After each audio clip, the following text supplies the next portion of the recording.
Hello les micros, Flash Actu, j'ai une mauvaise nouvelle à vous annoncer. Et oui, je suis porteur de mauvaises nouvelles, surtout pour les personnes qui exercent une activité libérale BNC, qu'elle soit réglementée ou non.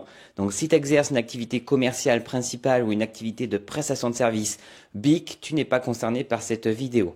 Par contre, si tu exerces une activité de communication, web design, médecine douce, etc., en activité libérale BNC, tu es malheureusement concerné. Dès le 1er septembre 2025, il va y avoir un changement concernant la prise en charge des financements de formation professionnelle pour les activités libérales.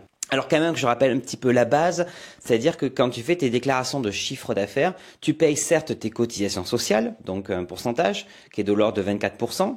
Environ, et tu as un petit pourcentage qui s'appelle la CFP, la contribution à la formation professionnelle, qui doit être de l'ordre de 0,2%. En cotisant cette CFP, tu as le droit à des droits à la formation de l'ordre de 600 € par an. En fait, tu as une enveloppe de 600 € qu'on te donne tous les ans pour te former. Si tu n'utilises pas cette enveloppe, elle est détruite, mais chaque année, elle se renouvelle. Et le principe était assez simple. Dès que tu cotisais au moins 1 € de CFP, c'est-à-dire en gros que tu faisais 500 € de chiffre d'affaires, tu avais versé 0,2% de ces 500 € et donc ça faisait 1 € de CFP, et bien tu avais le droit de débloquer cette enveloppe de 600 €. Mais dès le 1er septembre 2025, ça va changer. Ils ont dit on va arrêter ça, ça va changer et tu vas voir que ça va avoir quand même un certain impact. Voici en gros ce qu'ils nous ont pondu. Alors, c'est pas le gouvernement directement, c'est le FIFPL. Le FIFPL, c'est l'organisme qui s'occupe de financer en gros tes formations, etc. Donc via la CFP. Ils ont changé leur barème. Ils ont mis un genre de barème en fonction du montant que tu auras cotisé à la CFP. Donc, en gros, ce qui va se passer, c'est que si tu as versé entre 1 et 20 € au titre de la CFP au titre d'une année, tu auras le droit, pas à 600 €, mais que à 120 € de prise en charge de formation. Si tu as versé entre 21 et 40 €, tu auras le droit à 240 €. Si tu as versé entre 41 et 100 €, tu auras le droit à 380 € de financement. Et si tu es entre 101 € et 115, tu auras le droit à 480 € max de financement. Et si tu as si tu as versé plus de 116 € de CFP, tu auras le droit au maximum du plafond, donc qui est de 600 €. Attention, ça c'est pas le chiffre d'affaires.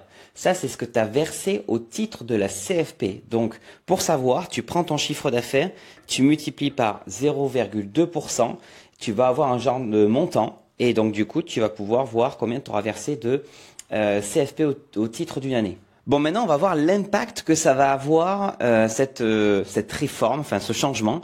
Donc, avant, si tu as bien compris, c'est que tu faisais 500 € ou 25 000 € de chiffre d'affaires.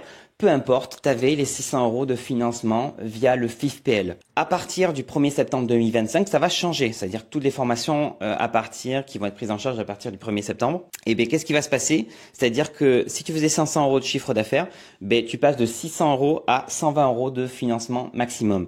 Et si tu étais à 25 000 € de chiffre d'affaires, tu passes de 600 € à 380 € de financement. Alors pour info, je t'ai calculé ce qu'il fallait faire de chiffre d'affaires pour avoir les 600 € maximum, c'est-à-dire être au-dessus des 116 € de CFP versés. Il faut faire 58 000 € de chiffre d'affaires. Voilà, en toute logique, tu es déjà à la TVA et tu fais 58 000 €, tu as 600 € de droit à la formation. Alors pourquoi ils font ça?